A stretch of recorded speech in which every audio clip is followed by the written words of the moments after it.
let's take a look at our top selections.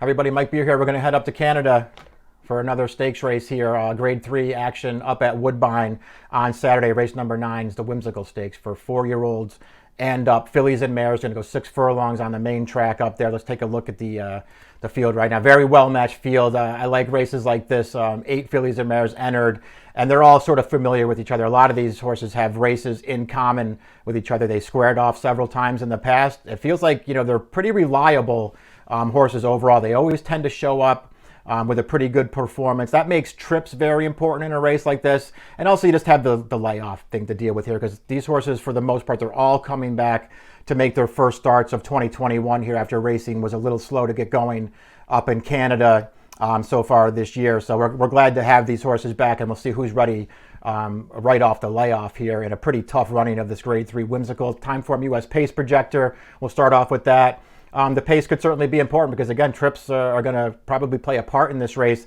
The number 3, Summer Sunday, is a horse who has plenty of early speed. When she's right, she's capable of running a very fast race.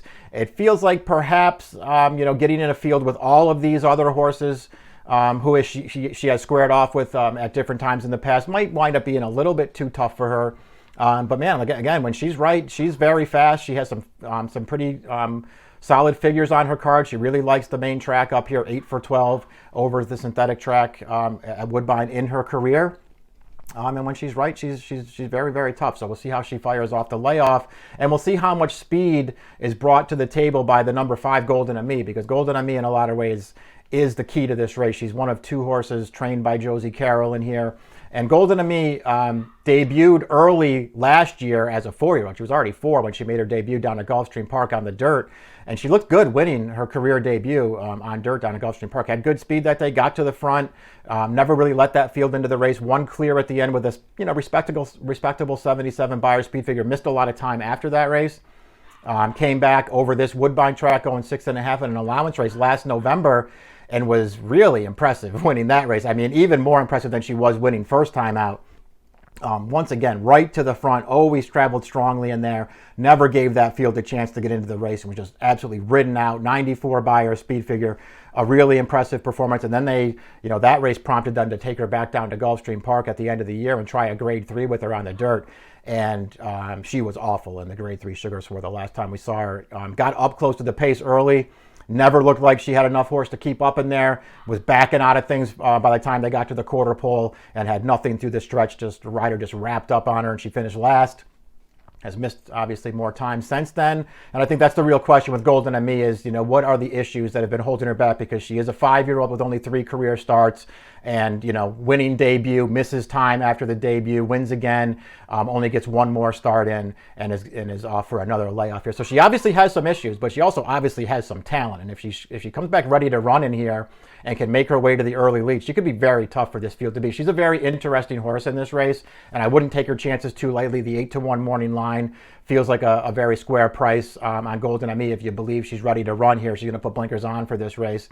But let's talk about the 4 horses who have sort of squared off a few different times throughout 2020, and now they're all back to make their seasonal debuts here in the Whimsical. And those horses are led by the number 7, Artie's Princess. She's the morning line favorite at 2-1 for this race.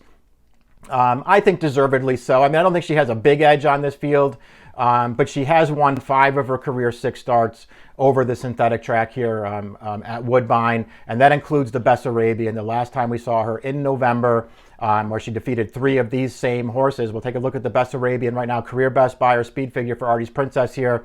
And yeah, in a lot of ways, she just had all the best of it in here. Got a really nice trip, getting right up on the pace outside of a horse named Jakarta, who just didn't really fire in this race.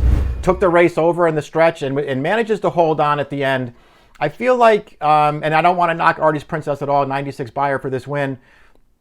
I feel like she might have got a little bit lucky to hold on in this race, because the horse that's running at her very late in the race there and coming up just short Boardroom didn't feel like she got the best of trips in that race. I mean, if you go back and watch the entire replay, you'll see that Boardroom just got rated from the start, put over behind horses in the early stages, and just never could get forward in a race where Artie's Princess was sort of controlling things from the outside.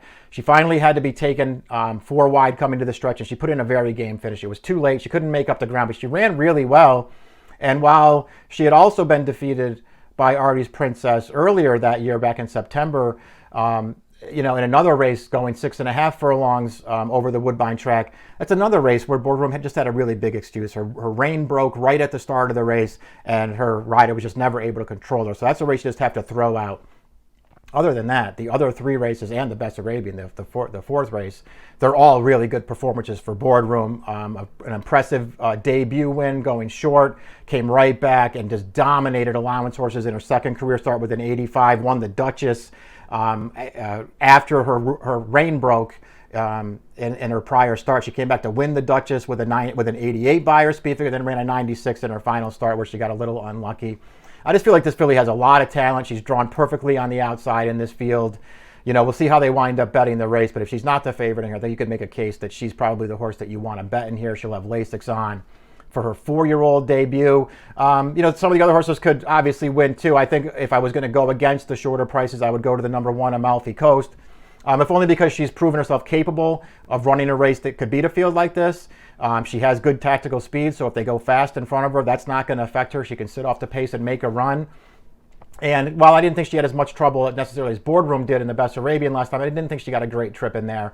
So I feel like you could make excuses maybe for some of Amalfi Coast races, and her good race makes her really tough in a race like this. That includes her effort 2 starts back in the Sweetbriar too, where she set a perfect trip, but she won very easily with a 98 Beyer. So she was interesting to me. I didn't put her on top. I put Boardroom on top. I'm going to take her here as she kicks things off here as a 4-year-old. I put her over her stablemate, Golden Ami, who I feel like is the real wild card in the race. I put the 2 Josie Carroll runners 1, 2 in here. I won 8, 5, 1, and 7 in the Grade 3 Whimsical Stakes at Woodbine on Saturday. It's a really good race. Race number 9, approximate post time is 5:31 Eastern time. Good luck.